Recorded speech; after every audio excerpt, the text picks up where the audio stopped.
আসসালামু আলাইকুম সবাইকে, যে যেখান থেকে আমার আজকে ভিডিওটি দেখছেন। আশা করি সবাই সুস্থ এবং ভালো আছেন। আমরাও আলহামদুলিল্লাহ ভালো আছি। এই তো চলে আসলাম গরমের সময়, খুবই মজার একটা আম মাখা বানিয়ে খাবো। এই ভিডিওটা আপনাদের সাথে শেয়ার করব। এতে আমগুলো আমি ভালোভাবে পরিষ্কার করে খোসা ছাড়িয়ে একটা কাটারের সাহায্যে কুচি কুচি করে কেটে নেব।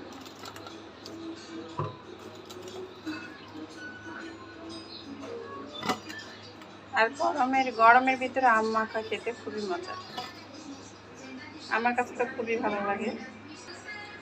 এই তো আমগুলো ভালোভাবে কেটে নিয়েছি, এই দেখুন কত সুন্দর করে। আর একটা কাঁচামরিচ কেটে নিয়েছি আমি কুচি কুচি করে।